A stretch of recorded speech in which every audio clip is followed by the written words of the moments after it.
Gua kan pernah cerita ya bro, kita harus mulai belajar berbagi itu nggak boleh tunggu kaya bro. Kak, gua pernah sharing ini di podcast lainnya. Oke.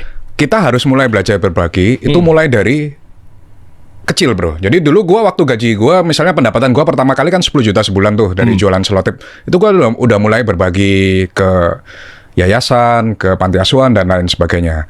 Karena di ajaran gua, kalau lu nggak menabur, lu kan nggak menuai gitu kan bro. Nah, jadi kalau misalnya lu nunggu kaya, ya apa yang mau dituai lu nggak pernah nabur gitu kan. Nah, jadi makanya begitu kebiasaan gua menabur ini sering. Kalau bro lihat di sosmed gua kan panti asuhan ada yang selalu kita kasih tiap bulan. Terus yayasan kita juga bagi ke janda-janda yang tua-tua. Kemarin ini juga korban karena at my level it's not about money again.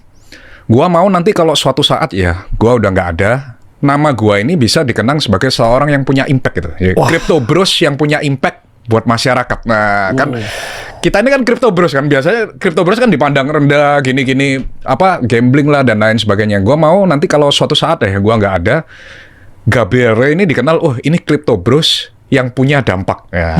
It's not about money again. Jadi makanya kita harus bisa berbagi, harus bisa punya dampak. Lu enak lu ngomong pas sekarang semua udah nggak ada urusannya lagi tentang uang karena lu jadi triliuner. Amin. Nah, Amin. Coba bayangkan ketika mereka bro. Nah ini sekarang kita bahas deh ya. Runut nih biar enak nih. Ya teman-teman ya.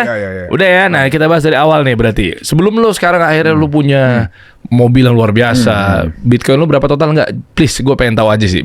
Total Bitcoin aja. Kita nggak usah ngomong rupiah aja. Kalau rupiah jadi gede kedengarannya. Pasti lah karena bikin exchange sendiri kan udah pernah saya share ya. Terutama di peraturan OJK dan Bapepti, kalau misal kita mau menjual sebuah barang ya, itu kita harus punya stoknya dulu, bos.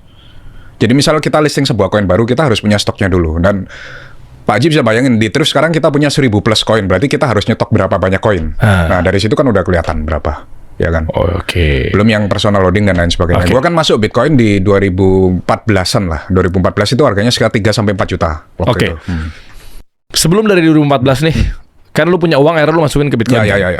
Nah sebelum itu, lu jualan selotip, dari selotip abis itu lu masukin ke Bitcoin apa gimana? Enggak, gue dari selotip, gue masih ke IT dulu. Jadi basically gue kenal Bitcoin karena gue ngerjain proyek IT dari klien gue. Gue pernah cerita juga. Jadi klien gue ini punya semacam, mungkin kalau sekarang namanya iTunes ya. Jadi lu bisa beli musik dan lain-lain. Dulu kan iTunes nggak ada bro, waktu zaman gue kuliah itu masih belum ada.